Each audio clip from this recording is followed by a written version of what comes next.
Jan Wilson had been happily married to Pete for 12 years. Pete was her everything. He was the solid foundation of her life. Their sex life had become very predictable and somewhat boring after Stephanie, their only child, had been born 3 years ago, but she loved him unconditionally. Jan had worked for the steel company for the last 8 years. Her former female boss had recently been replaced with a handsome, dynamic young man, Brad Jennings, who was about 7 years younger than January. Jen felt a lust building for Brad. It's not that she ever thought of him as a replacement for Pete, she did think about him as a sexual partner. She constantly eyed Brad when he was talking to others or simply walking past her. She had begun having dreams about the various things she and Brad would do to each other. She just thought of these as her naughty fantasies and never attempted to act on them, but recently, these fantasies had become completely consuming during her waking hours. She was becoming very nervous and daydreamed about Brad all of the time. Pete had commented more than once that she seemed to be a million miles away in her thoughts. It seemed that fantasized sexual exploits with Brad were all she ever thought about anymore. This did seem to stimulate her to be more aggressive with Pete and ask for some things they had not done in many years in their lovemaking, but even when Pete was bringing her to a climax, all she could think of was Brad doing it to her. She would have been content to just continue with her fantasy, but events overtook her and brought her fantasies to reality. Brad had asked her to stay late to work on a contract proposal for an important client. He was the perfect gentleman during their evening work. After reviewing the final draft of their proposal, Brad smiled and nodded, "Yes, this is great. Thanks so much, January. Why don't I buy you dinner as a reward for a job well done?" Jan thought about it for a second, and her lust finally overcame her better judgment. "Okay, let me call Pete and tell him so he doesn't worry." She dialed their home, and when Pete answered, said, "Pete, honey, Brad is so pleased with my work tonight he wants to buy me dinner on the company as a thank you. Isn't that wonderful? So I will be a little later getting home, okay?" Pete was happy for her.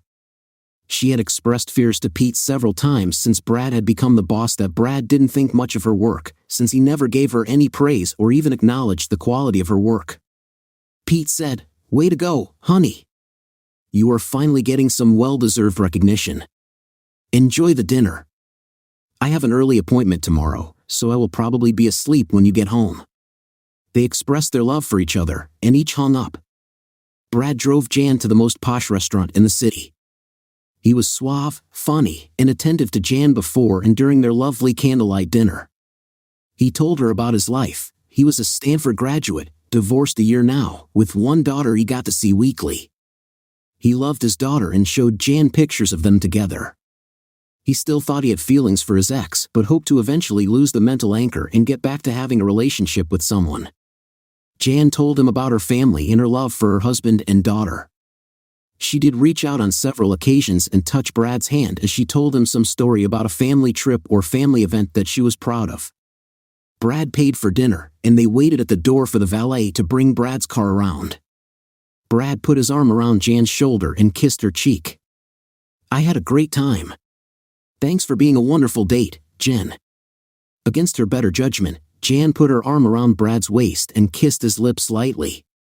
"I really enjoyed this, Brad. Here's a kiss for being a great boss." Their heads were only inches apart. Brad looked at her with a flare in his eyes. He touched her chin with his index finger and raised her head to look into her eyes. He brought his lips to hers, and the two embraced tightly as they kissed. Brad's car arrived, and Brad moved slowly to the car with his employee clutching tightly to him. He placed her in the car and, without a word, drove them to his apartment. Jan had intermittent thoughts about what she was doing was wrong, but the lust drove rational thoughts from her mind. They immediately fell into Brad's king-sized bed and explored each other's bodies for several hours. He did things to her that Pete had never done. It was well after 1 a.m. when they lay exhausted together. "Brad, I have to get home. I really should not have done this, but you have been a fantasy of mine ever since you became my boss." Brad nodded his head and said, "I have wanted you since the day I started. I was almost scared to talk to you because I was afraid you would see me lusting for you. Jan, can we do this again?" "Yes, Brad, we can do it whenever we get a chance. But understand, I don't love you. I just want to have sex with you." I love my family and will do nothing to compromise that relationship, but I will do things with you that I never would imagine doing with my husband." They then stood and moved to the shower to clean the evidence of sex from their bodies. Dressing quickly, Brad drove her back to her car at the office. They French kissed in the car for several minutes, and then Jan broke away. "Enough for now. I have to get home before Pete becomes suspicious." Jan arrived home to find Pete sound asleep. She looked at her husband lying in the bed and thought, "I do love you. This is just a fling. I'm sure I will tire of Brad in a short while. You will never, ever know, and we will live as husband and wife until our dying days." From that evening for the next 6 weeks, Brad and Jan met at various motels, at Brad's apartment, in Brad's office, and even once in Jan's living room. They were animals in heat. Brad admitted he needed sexual release after more than a year of no sex following his divorce. Jan admitted she needed some wild and kinky sex to spice up her life. She was even becoming more suggestive to Pete about trying some new things. Pete eyed her with some suspicion when she suggested he take her in different ways. "Where did you learn about this, honey?" He suddenly felt guilty. She dropped down and turned to Pete. "Oh dear, I have been reading too many sex novels lately. I'm sorry if I suggested something you don't want to do." Pete shook his head. "No, it's not that. I just find you so aggressive these days, and you seem to have experience already with the things you're asking me to do. You are acting like my teacher, not like my lover." Jen almost panicked. "I'm so sorry, dear. I just thought we could try some new things. I promise to stop reading the books that are giving me these ideas." Pete just smiled and hugged her. "You can read what you want. Just give me time to adjust to trying this new stuff, okay?" Jen went to work the next day, walked into Brad's office, and closed the door. She told Brad they would have to cool it for a while, at least. Her husband was getting a little suspicious of her new knowledge of sexual positions and actions. She was also feeling a little guilty about becoming her husband's sex teacher. "Jan, you really should tell Pete that we are having sex, not as lovers, but as friends with benefits, as they say today. It would certainly relieve you of the guilt you seem to feel and make our relationship open and above board. Pete would just have to understand that you're just getting an itch scratched and that it means nothing to either of us. It would also explain how you are finding out and getting experience with these new sex acts." Jan moaned as Brad continued his massage. Brad went on, "Are you telling me your sex life at home is not a million times better since we started doing each other?" Jan had to admit that her sex life with Pete was now bordering on fantastic. She leaned forward and kissed Brad deeply. "God, I don't want to stop this yet. You do make me hot and horny." After this, she thought for several days about telling Pete about Brad. It was becoming more difficult to hide her liaisons with Brad. Pete would be crushed if he found out about Brad through some careless action or remark from her. Jan discussed this with Brad twice more as they rendezvoused with each other at Brad's apartment. "I think I do need to tell Pete about us. He would be crushed if he found out about us through some stupid accidental event. I think I can make him understand that this is just a fling and when it is over, things will be just like they were, except we will have a much better sex life." Brad nodded. "Yes, I think you should. I don't want to be the cause of you breaking up or anything like that. I do like Pete, and I know he loves you a lot. It would hurt him if he found out about our escapades, a hurt so deep he might do something stupid. You have to tell him in a way that will lessen the pain and make him see the long-term outcome. I will do it tonight. He will understand." Jan replied. Pete had arrived home from work before Jan and had just finished showering. He was going to take her out to dinner tonight with their daughter. He loved these family evenings together. These two women were his whole life. As he opened the shower glass door, he saw a small drop of water that seemed to be inside the glass. Apparently, the door had 2 panes of glass, and somehow the water had made its way between the panes. It was just at a level so it was hard to miss the little bubble of water. Pete thought to himself, "Well, I guess I better have that door fixed. Water should not be getting inside it. So, we can either take the door apart and rebuild it, or just junk it and get another one." Pete toweled off and began dressing. He was pulling on his trousers when Jen walked in. "Hi honey," she said. "Hi yourself. You better get ready for dinner, you're running a little late, Pete replied. Pete had no way of knowing that Jan had stopped by Brad's on the way home and now had his juices running down her thigh. This was the first time she had actually brought signs of Brad home with her, but she had needed fortification that what she was going to tell Pete tonight was the right thing to do. Brad had screwed her, and then they had talked through what Jen would say to Pete. Jen turned the shower on and closed the shower door. Pete took that opportunity to tell her about the problem with the door and the drop of water. He told her that the door would either have to be rebuilt or replaced. She began to slowly undress, and when she got to her panties and bra, Pete sucked in his breath. Jan, what is that on your thigh? It looks like traces of love, Pete asked nervously. It is, my darling, but let me explain, okay? It's not what you think, Jan began. You see, Brad and I. Pete cut her off. What do you mean it's not what it looks like?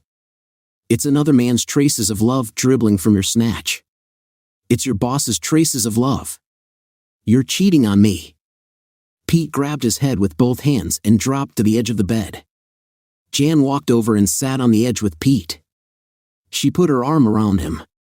Pete, yes, I am having sex with Brad. In fact, it's great sex. But it means nothing. I only love you. Sex with Brad is just that, sex. We are just two friends with benefits.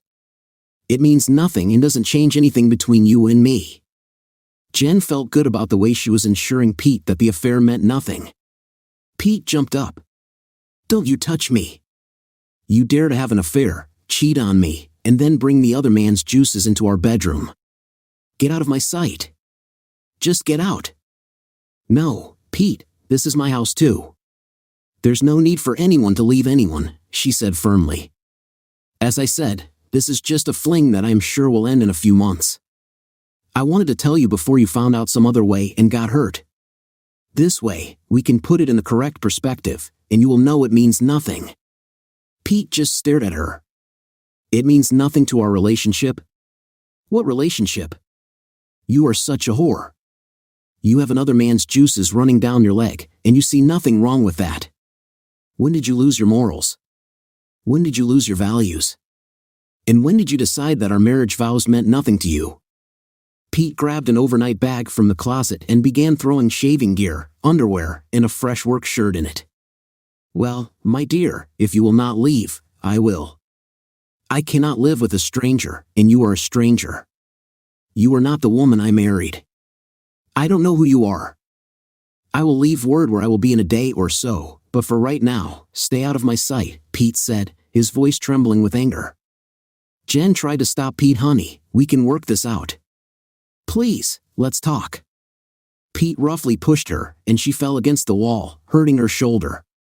He had caused her physical pain. This was not the Pete she loved. She slapped his face with her open hand. Pete stopped and blinked at her. You slapped me? You tell me you're cheating on me, and now you slap me? Who the hell are you? Pete said in a level tone. It is me. I was just stunned by your reaction. You never lifted your hand against me in all of our married life. I just responded. I am sorry. It was wrong to do. Are you apologizing for slapping me or cheating on me? Pete said in a level tone. My thing with Brad is not cheating. There is no love. It is just lust, and you are benefiting from it. Hasn't our sex life been great since I started screwing Brad? Have you wanted for anything? Have I been less than the wife you married? What have you lost from my little games with Brad? What have I lost? I've lost ever trusting you again. I've lost my best friend and my lover. I've lost more than you can imagine. Don't you see that? No, I don't. Suddenly, Jen brightened. Look, I know how to put this. Remember that water bubble in the shower door you just told me about? Well, what I have done and will continue to do until I get it out of my system is no more than that water drop in the shower door. Jen went on, does it affect the usefulness or integrity of the door? No. When that water bubble evaporates, there is no indication it was even there. The glass is still pristine, and the bathroom floor is still dry. That is the impact of my fling with Brad. Just a water bubble in the door. When it is gone, nothing is changed and nothing is damaged. Pete thought for a moment. Jen, I do love you and always will, but I cannot accept that your fling is not damaging our relationship. For right now, I will leave. You do what you think is best. Just remember, as I said about the shower door, the water bubble will result in either the door being repaired or replaced. It is the same with our marriage. So make up your mind with that. Pete left the house. Little did Jen know that it would be the last time they would be in the house together. Jen called Brad and told him what had just happened. Brad suggested she come back to his place, but Jan begged off, saying she needed a little time on her own. Jen still thought Pete had overreacted and would soon come to his senses. Their marriage was great and could overcome this little indiscretion on Jan's part. Jan fell asleep dreaming of another sex session with Brad. Brad was very sympathetic to Jan's home crisis, but he also wanted to continue to be with Jan as she was now his sexual relief. She was good at what she did, screwing Pete, thought Brad. Brad now had her and could use her as he saw fit for his needs. If Pete came to his senses, fine. If not, Brad would use her until he tired of her. Brad was used to vacation cruises. He had been looking at a brochure for the Eastern Caribbean. It was a 2-week cruise hitting over a dozen ports. Since it was now winter and cold, 2 weeks in the Caribbean sounded great. Jen still wasn't staying all night with Brad. She would come to his place for a few hours and then go home. She was hoping that Pete would either call or stop by to discuss their problems, but Pete said he would not return home as long as Jan continued her affair with Brad. Brad had come to Jan's house in an attempt to spend the night with her. Jan had sent her daughter to stay with a girlfriend for the evening. As they had nestled into Pete's marital bed, the phone had rung. It was Pete. He was livid when he found out that Brad was there. Jan also became hysterical when it dawned on her that she was about to have sex with Brad in what should have been Pete's sacred territory. Jan had asked Brad to leave and that she would see him the next day at the office. At work, Brad said to Jan, "Sweetheart, I have wonderful news. I just booked us on a 2-week Caribbean cruise. We can enjoy ourselves without worrying about what Pete thinks. Come with me on the cruise, and I bet Pete will beat a path to your door to get you back when we return. He will be so jealous he will have to come to his senses." Jan had been thinking that this whole thing with Brad was far too costly. Her lust had hurt the one man she loved above all. She thought, "I need just a little quality time with Brad, and I will be over him." Jen readily agreed, and she left this message for Pete at his hotel. "Pete, baby, it's January. Look, I am going on a 2-week cruise with Brad. I think that this will be enough quality time with him to get the lust out of my body and mind. When I get back, I am all yours forever. Have you got that?" I said forever. "Since I will be away for 2 weeks, you can stay here at the house and take care of our daughter, okay? Oh, by the way, that water leak is still in the shower door. It is a little bigger than before, but still no damage to speak of. You can deal with it while you're here. Remember what I said about that water bubble in the door? Well, it is still true." Jen left with Brad on the 2-week cruise. After 10 days, Jen had had her fill of Brad. The fantasy had turned into hard reality. Other than the sex, they had little in common. He basically treated her as a blow-up doll for the duration of the cruise. When they awoke in the mornings, he wanted immediate sex. She didn't want it until they had cleaned up. His mouth had a foul odor in the mornings that turned her off. She did not sleep well because Brad snored heavily. Another chink in the armor of her fantasy lover, she thought. He got drunk on the 7th night at sea, and he smacked my face with his open hand after we argued about me ending the affair, she thought. Upon her return home, she later apologized, but it was far too late. After 14 days, Jen had fallen out of lust with this fantasy, Pete, Brad, and the shower door. On the 14th day, they arrived and poured and flew home. Jen hugged Brad when he delivered her to her front door in the late afternoon, and Jen said, "Brad, it is over.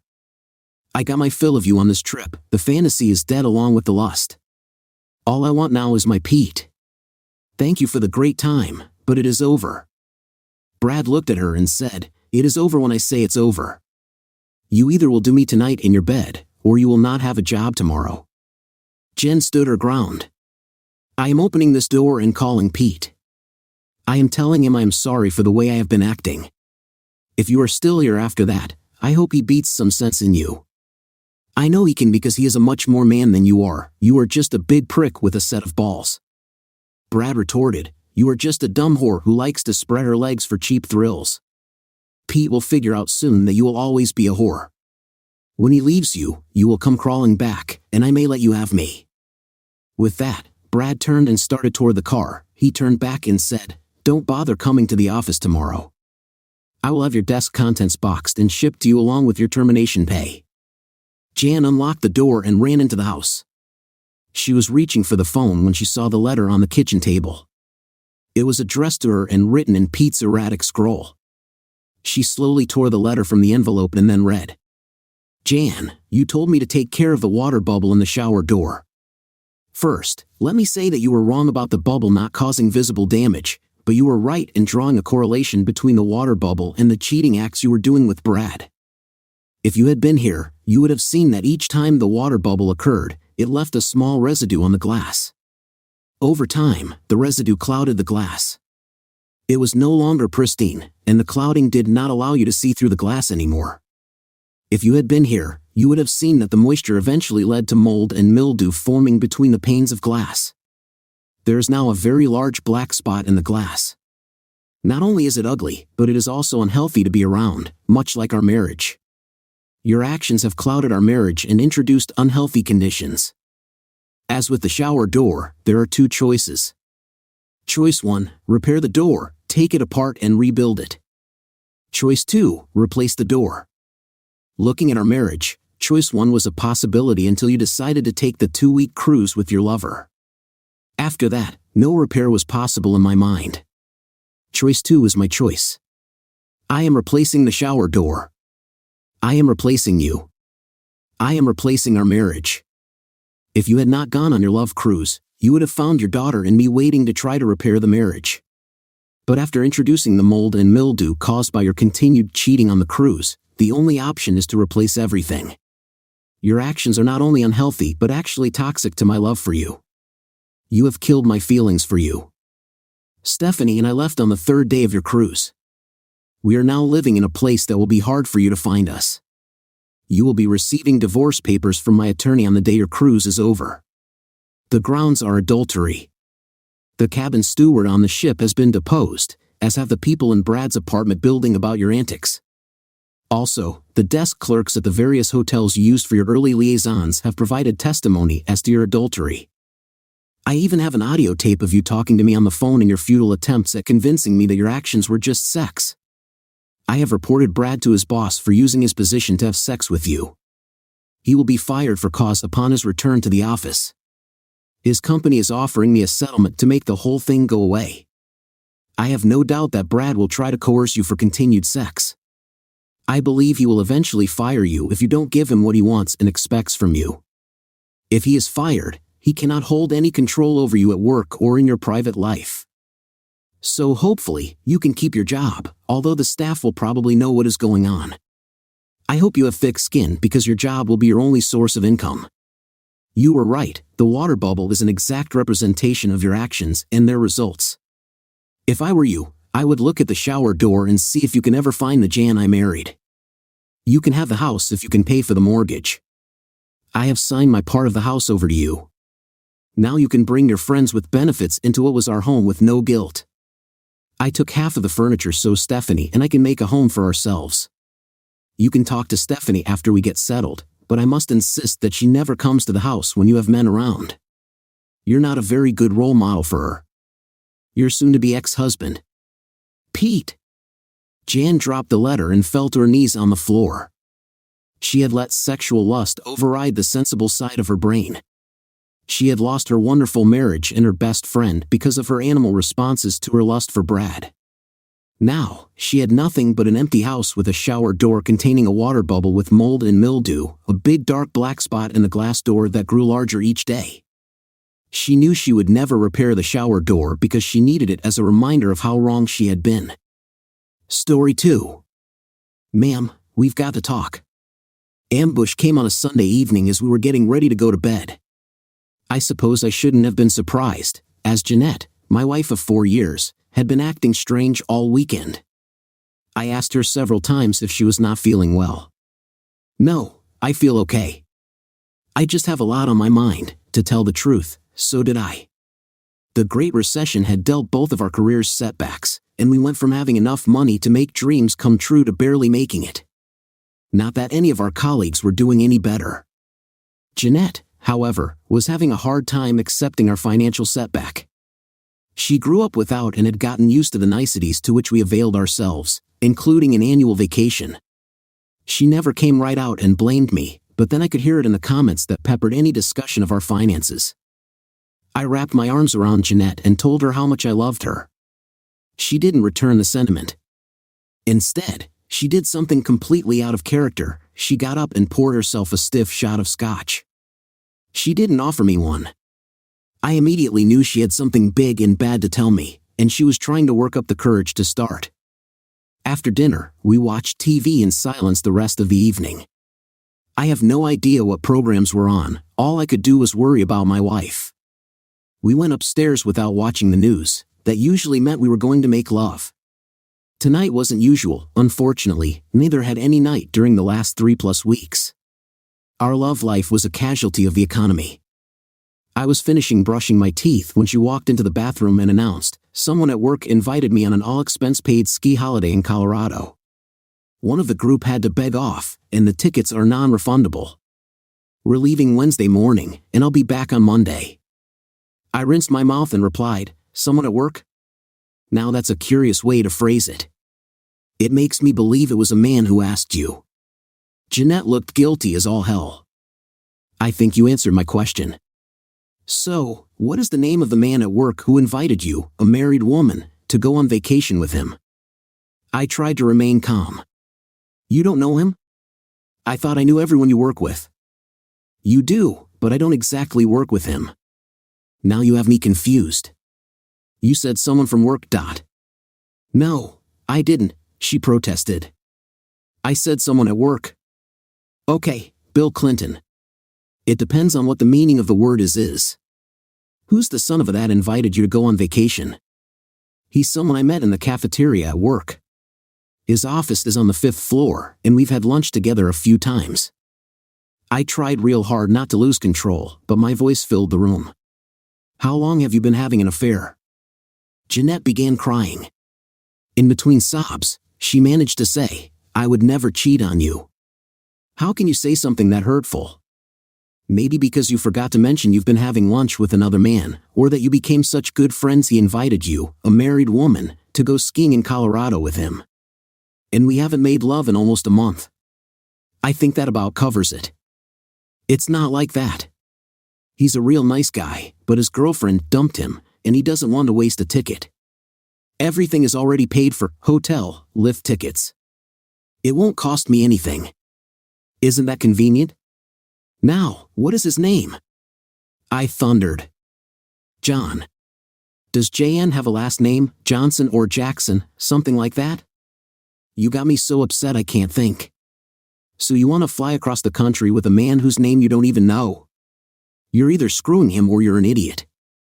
The volume and passion of the argument exploded. At some point, I asked, who exactly are these friends you'll be sharing this cabin with? Friends of John's. There's 2 other couples. 2 other couples? That means you're going as his date. No, I keep telling you, he doesn't want to waste the non-refundable ticket, so he asked a married woman to be his date. Why don't you trust me? Would you trust me if I told you I met a woman in the cafeteria, and she invited me to go on vacation with her? Yes, remember how jealous you got when I was explaining the infield fly rule to that beautiful woman sitting next to us at Wrigley Field last summer? You started a fight with her. The ushers threw us out of the ballpark. That was different. You were ignoring me. Oh, and you're not going to be ignoring me when you're sharing a cabin with John and 4 total strangers. Jeanette screamed, then stormed out of the room. It was a long, sleepless night. Jeanette and I tossed and turned until about 2, when we both collapsed into sleep. I was up at 6 and had a pot of coffee. Brute, she poured a cup, took a sip, threw it in the sink, and said, I'm going to work. I knew when my wife dug in her heels, she would rather lose an argument than admit she was wrong. She was the most stubborn person I had ever met. I spent the drive into work formulating a plan to save my marriage. I knew appealing to logic wouldn't work. This called for a good, swift kick in the pants, as my grandmother would say. About a year ago, I took a chance hiring a street-smart young man who served time in the county jail for robbing a convenience store. He kept reminding me that he owed me big time for taking a chance on an ex-con. "You say it, boss, and I'll do it," he always said.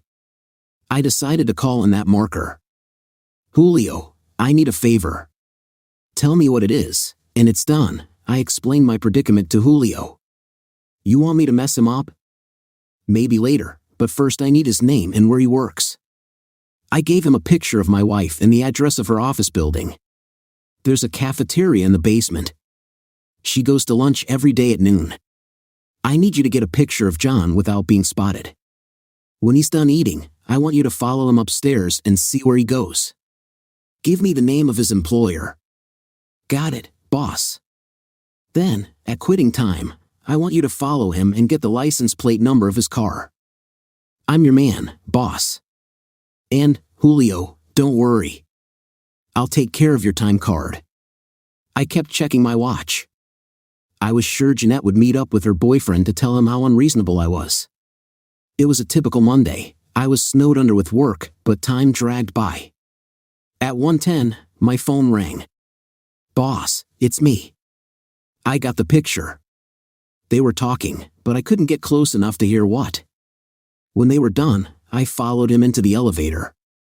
He acted like I wasn't even there. I got off when he did and pretended to be looking for a room number. He ducked into 510.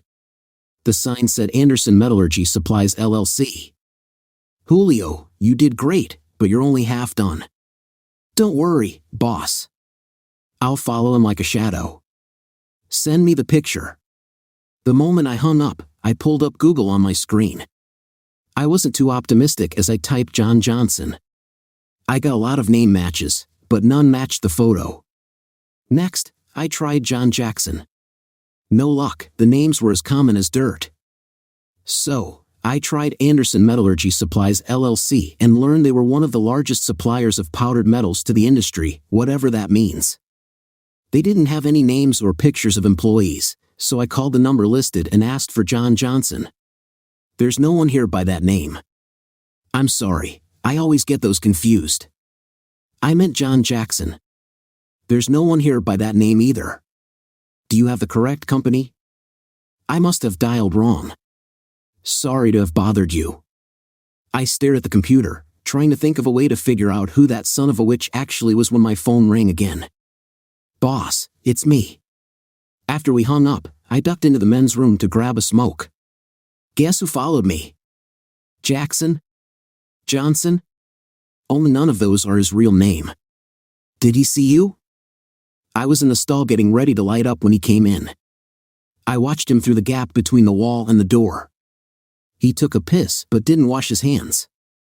As he was walking out, a dude my age came in and said, "Hello, Mr. Jensen." He didn't say a word, so I waited until he left and said, "Hey, was that John Jackson?" He said, "No, man. He's Robert Jensen. Looks like a real prick." "You got that right." He bummed a cigarette, and I headed outside. "Julio, you'd make a great spy." "Thanks, boss." Unfortunately, I got called into a logistics meeting which lasted until quitting time and couldn't spend any time on research. That would have to wait until morning. Julio called as I was backing into the garage. He came out of the elevator a few minutes before 3, and I followed him across the parking lot to the subway station. The train was pretty crowded, so I hung out at the other end of the car with a bunch of Mexicans speaking Spanish, I think. Jensen was afraid to look at us. He sat there with his briefcase in his lap like we were going to steal it. He got off at Logan Square, and I followed him home. He lives in the basement apartment of a 2-flat about a block off the boulevard, 2366, North Kimball Avenue. It's got burglar bars but no curtains on the windows, so I could see inside. It's a real dump. I had nothing else to do, so I hung out in the gangway next door to see if he went anywhere. About 10 minutes later, he brought out a stack of pizza boxes and threw them in the garbage cart. Then he came out with 2 real big garbage bags. After he went inside, I grabbed them both. That's how my friends steal identities. People throw away too much good. Boss, I don't know who Jackson Johnson is, but I've got a whole bunch of legal-looking stuff that says his name is Robert Jensen. Julio, that's good work. I can't talk anymore now. We'll go over everything tomorrow, right? Boss, what I now knew gave me an idea. I walked in and found Jeanette eating a hamburger and fries at the kitchen table. She didn't seem to have bought anything for me. I ignored the slight and sat down across from her. In order for us to have a rational discussion, I demand several things. Jeanette started to say something, but I told her to wait until I was finished, then she could talk all she wanted. I'm not stupid. I haven't forgotten the way you phrased your vacation announcement to make me think you were going with a woman from work. So it's time for full disclosure. I need John's last name, address, email address, cell phone number, and where he works. Next, I will need copies of the airplane tickets and the address of the mountain chalet he rented. If something happened to you, God forbid, I don't want to have to tell the police I let my wife go somewhere in Colorado, but I don't know where or with whom. Don't get so dramatic, I stopped her again. I speak first, then you. It always pissed my wife off when I wouldn't let her talk over me. I also want the names and phone numbers for the other couples. Now, you may answer. He didn't rent the chalet, it belongs to his uncle. And John doesn't have a cell phone. What do you mean, 5-year-old kids have cell phones? Everyone does. Well, he doesn't. So if I get you all of this, will you stop bullying me and let me have fun? Her face perked up, she smiled. You have 1 day to get me everything. Why don't you admit you're jealous because I'm going to Colorado? I pounded my fist on the table. I'm not jealous. I'm pissed off because in all the time we were dating and in the 4+ years we've been married, you never once mentioned anything about going skiing anywhere. Now, come hell or high water, you want to go skiing in Colorado with some strange guy you met in the cafeteria, and you wonder why I think you're having an affair. I swear I'm not, she screamed. Get me the information. If it checks out, we'll talk. I was so tempted to tell her that her boyfriend gave her a fake name, but I wanted to see how Jensen would respond. We slept about as far apart as a queen-sized mattress would permit. However, Jeanette actually was civil the next morning, and we had coffee together. I got to the office early and paced the floor until Julio arrived. Jeanette was leaving tomorrow, and this was my last chance to save my marriage. Julio brought a large cardboard box into work.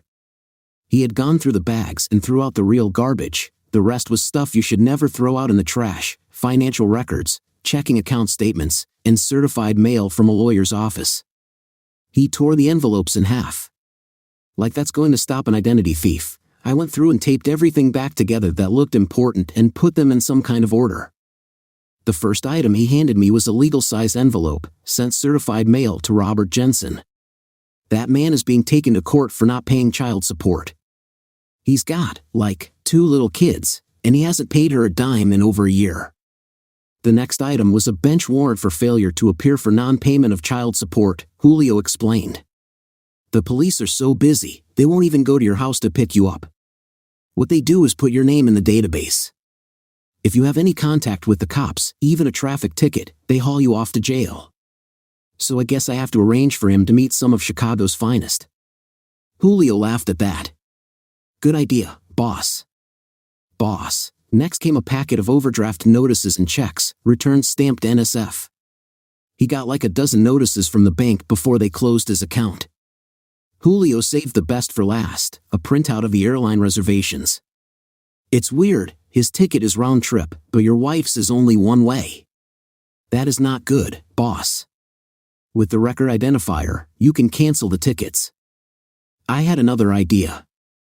I would separate the lovebirds by changing Jensen's seat assignment to the back of the plane and buying the newly vacated one for myself.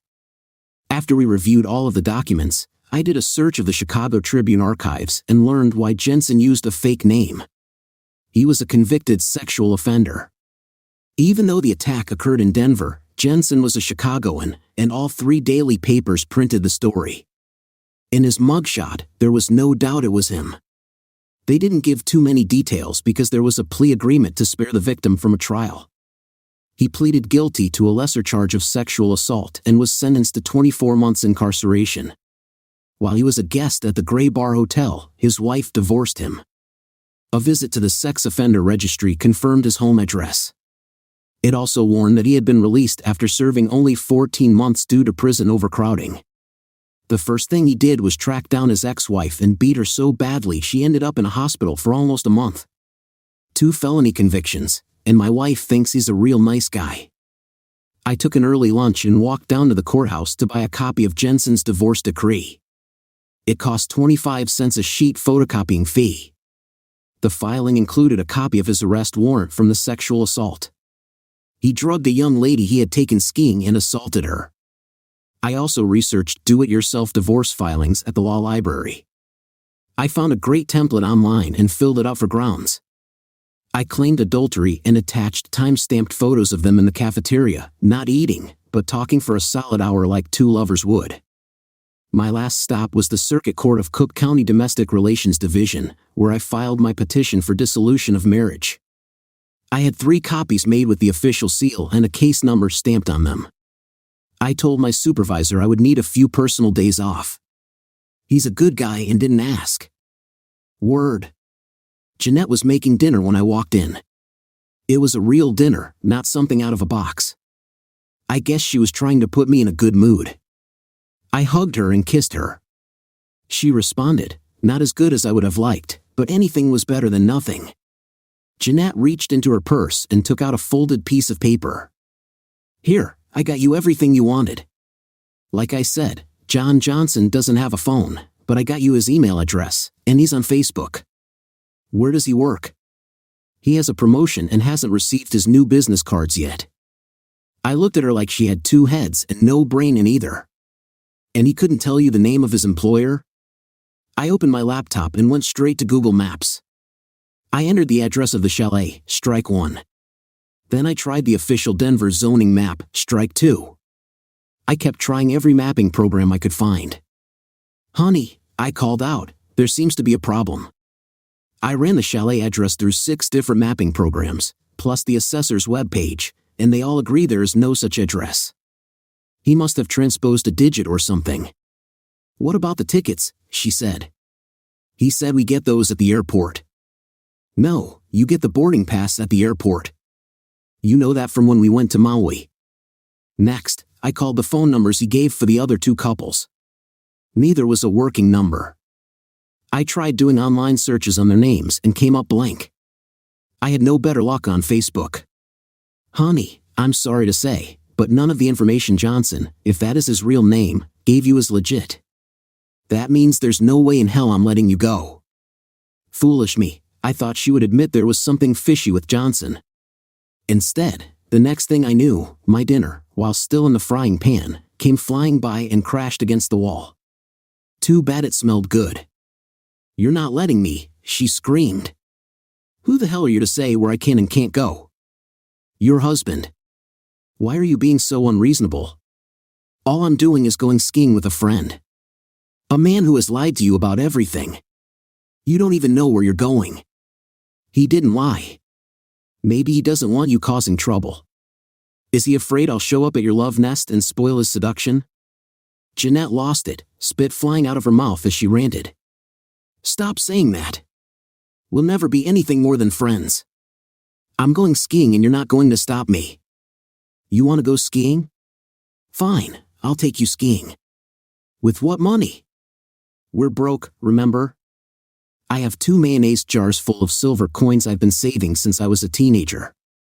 I was going to spend them on a getaway for our 5th anniversary. I'll cash them in now and either spend the money on a vacation with my wife or paying a divorce attorney. It's your choice. Stop threatening me. I'm not threatening you. I am making a solemn vow, and you know I keep my word. I don't understand. Why don't you trust me? You're a beautiful woman. Johnson's proven himself to be less than a gentleman by not backing off when he learned your husband objects to his wife going on vacation with him. I told you, he's only taking me because the ticket is non-refundable. I'll reimburse him for the ticket and still have enough left for us to go skiing. It's too late. We're leaving tomorrow morning, and I have no way to get a hold of them, Jeanette. I'm not stupid. I will never be cued by you. Any man who would let his wife do what you want to do is not a real man. Ask yourself how you're going to explain to your parents, family, and friends why you're getting divorced. Don't give me that. I told you I would come home relaxed and make it up to you. Please, I'm begging you. It's not too late to save our marriage. I told you, I can't cancel. I promised John we'd go, and it's too late for him to find someone else. So you'll keep your promise to a proven liar at the expense of the vow we made in front of God and all of our friends and family? I keep telling you, nothing is going to happen. It doesn't matter if nothing happens. You made your choice. You picked him over our marriage. I spent the night on the couch. I could hear Jeanette crying in the bedroom. My mind was at war with my heart. The logical part of me wanted to let her get hurt and gloat over the corpse when the inevitable happened, while the emotional component said I should be the knight in shining armor and save my marriage. I spent a sleepless night debating long and hard which I wanted. In the end, I decided to compromise. I was up before the sun. Jeanette ignored me. I really pissed her off when I took a picture of you with my phone. Why did you do that? She demanded. So the police will have a current picture in case they have to ID your body. She let loose with a string of obscenities. I walked into the bedroom as she was packing her suitcase. If you get on the plane with him, I won't be here when you come back. Pack, our marriage will be over. She gave me a dirty look and said, I know you're not that stupid. Funny, I thought the same about you. I guess we were both wrong. I walked out without kissing her goodbye. I parked my car down the block and watched her leave. Then I went back inside and shaved off my distinctive beard and mustache. Next, I dressed in my black suit with a white shirt and narrow black tie. My wife called this my funeral attire, which I guess was fitting as I was going to witness the death of our marriage. A pair of sunglasses completed my disguise. I grabbed my briefcase and a couple of suitcases stuffed with my clothes and set off for the last roll of the dice. I was at the gate when Julio called a few minutes after 8. He was outside Jensen's basement apartment. Boss, you aren't going to believe this. They got in a big argument. Your wife wanted to drive to the airport, but the chauffeur said it was cheaper to take the subway. She even offered to pay for parking, but he told her to keep her money as they would need it when they got to Colorado. I checked her wallet while she was in the bathroom. She had less than $100. I hope she wasn't planning on using our joint credit cards because I canceled them right after I bought my ticket. I wish I could read Jeanette's mind as she had to carry her bags down the stairs to the dark underground labyrinth Chicagoans call the subway. The Blue Line train would be packed with people going to work. Julio thought a man flying to Denver to go skiing in December didn't have a proper winter coat or even gloves. As he watched them being jostled by the crowd, Jeanette's dream vacation was already on rocky ground. The ride took a little over half an hour. Julio followed them into the terminal and watched Jensen print out their boarding passes. Fortunately, he didn't look at them very closely and hadn't noticed I changed his seat location right before I bought my ticket.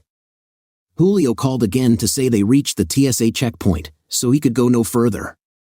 Thanks for everything. You've been a huge help. The screener at the X-ray machine flagged Jeanette's carry-on bag. Please step over here, ma'am. Soon, a minimum wage earner was rummaging through her clothes until he found the corkscrew I hid in the inside zipper pocket. When I rifled the bags to see what she had packed, to my relief, there was nothing remotely sexy. The TSA agent read her the riot act and confiscated the corkscrew. The timing would have to be perfect for my plan to work. I had paid for early boarding and was one of the first on the plane. I claimed my center seat. My wife had the window seat. I decided to give her a second chance if she sat next to me so I could show her my evidence. Luck was on my side, and the man who had the aisle seat boarded a couple of minutes later. I was happy to see he was a very fit-looking young man. By the buzz cut, I assumed he was a college athlete. Slowly but surely, the rows ahead of us filled. The stragglers searched the overhead bins for a place to stow their carry-on bags. A couple of minutes later, the festivities began. "Hey, a-hole, you're in my seat." Jensen stuck his ticket in my seatmate's face. Jeanette had turned the other way to force her suitcase into the overhead compartment but looked back when she heard the commotion. The guy sitting in the aisle said, "Look at the row number, you're way back by the bathrooms." Jensen unleashed a profanity-laden screed about how incompetent the airline was. He capped it off with, "Then move your fat ass to the back of the plane and let me sit next to my girlfriend." Jeanette heard him call her that but did not object. Instead, she said, "John, since he doesn't want to, maybe you should ask the man in the middle to change seats." Without my beard and mustache, she didn't recognize me right away. The sunglasses helped. By now, a flight attendant had pushed her way through the crowd, and the purser had come from the aft galley to see what the commotion was. She glowered at Jensen and demanded he take his seat so they could finish boarding the plane. "This flight is packed. Take your assigned seat, and we'll see if we can move you after takeoff." I paid to sit next to my girlfriend. Jensen was waving his ticket. Jeanette finally realized I was sitting in the center seat.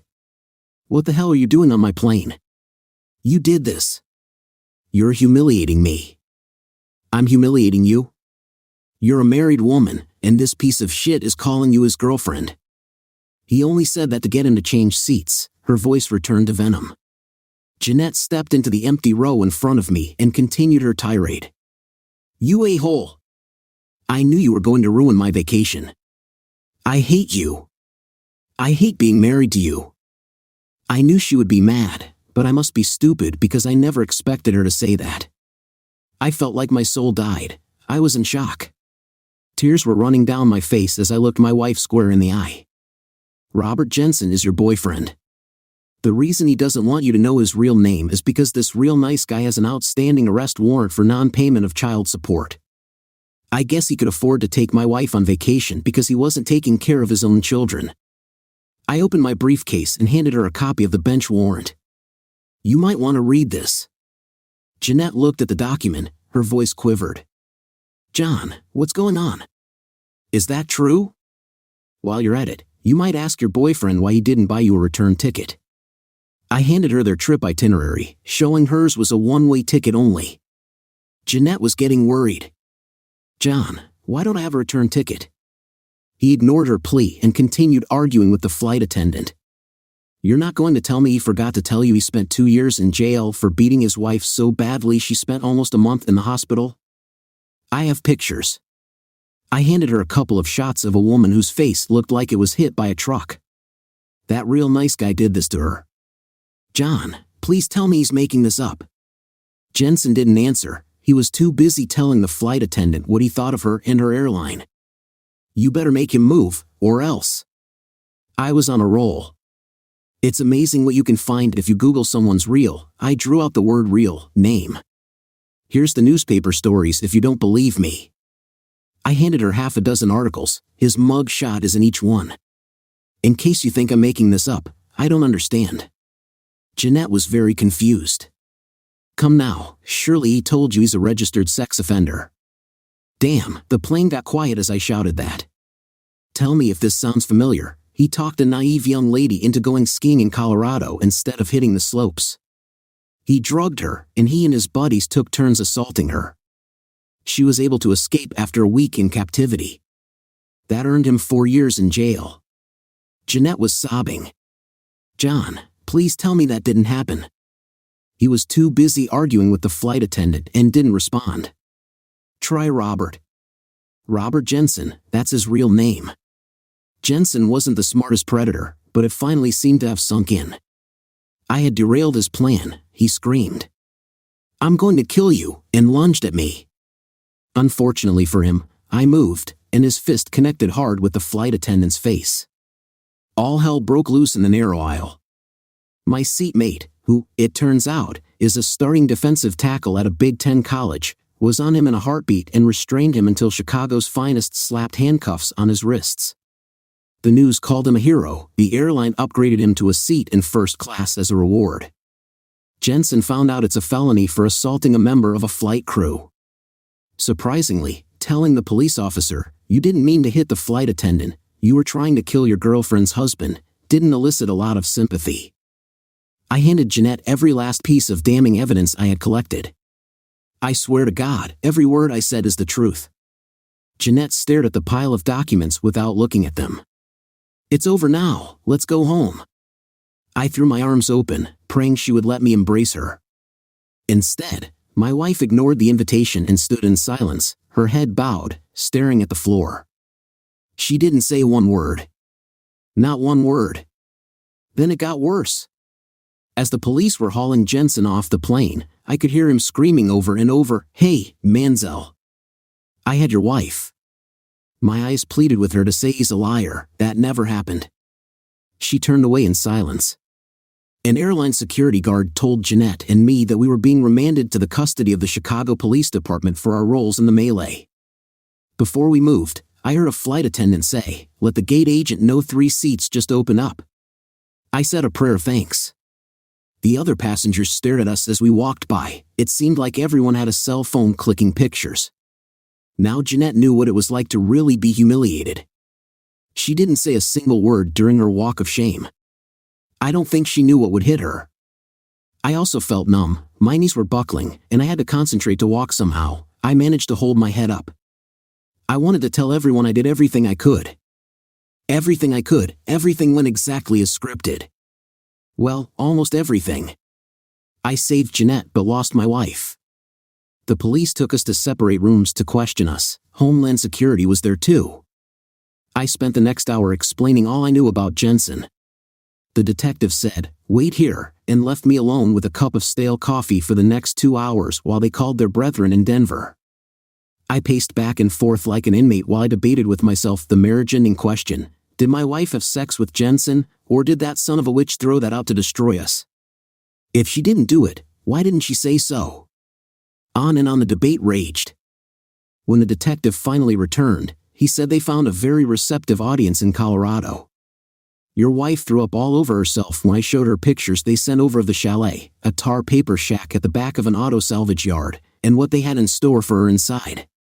Jensen had 4 infamous friends, 2 couples waiting for their arrival.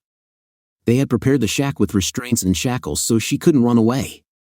We found enough sedatives hidden in his bag to knock out a circus elephant for a week. It didn't take much persuasion to get them to tell their plans for his next victim. "It would not have ended well for your wife," the detective said. All color drained from her face as they read her their confessions. Then she passed out cold. When he was finished, the detective asked if I would like to use the room to talk privately with my wife. From the tone of his voice, I could tell that was a question. "Yes, sir." I clicked open the locks on my briefcase and took out the divorce petition. "What's that?" the detective asked. I told Jeanette I would divorce her if she got on the plane with Jensen. "Have you no compassion? That woman is broken, damn near suicidal. She's in shock from learning how close she came to being murdered. You said you did all of this to save your marriage. Hand her that, and you'll destroy her." I was unmoved. The part of me that loved her had died. She knows she messed up big time. Right now, you're the good guy. You pulled off an incredible plan to rescue your wife. You're a regular Liam Neeson. You can't walk away from her. I broke the silence. I plan to give these to her at their love nest. However, looking at the current situation, even after all she did, if Jeanette says I'm sorry, I will tear these up today. But I still plan to divorce her. I give you my word. But you can't tip her off. You've got my word. A minute later, he led my wife into the room.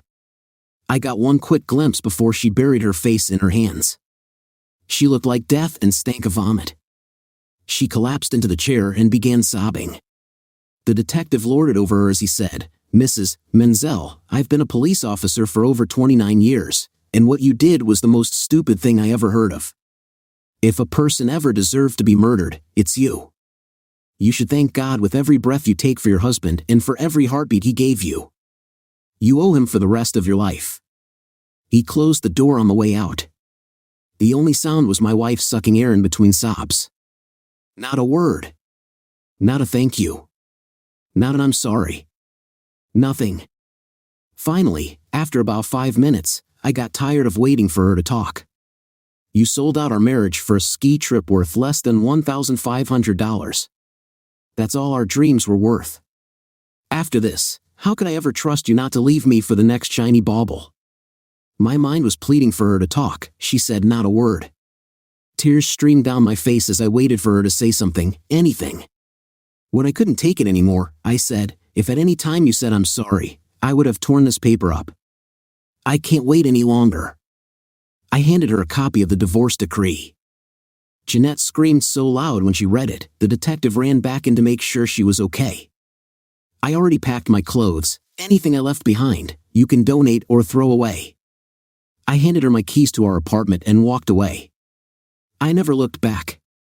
The next time I met her was at court. The judge ordered us to enter counseling. I reluctantly went along with it, but I never intended to reconcile with her. During the sessions, the counselor was able to see how manipulative my ex-wife was. As planned, the sessions failed, and after 7 months, I was a free man. I never heard from Jeanette again, not that I wanted to. Jensen was charged with conspiracy with intent to harm a person. He is still serving his time. I hope they keep him there forever.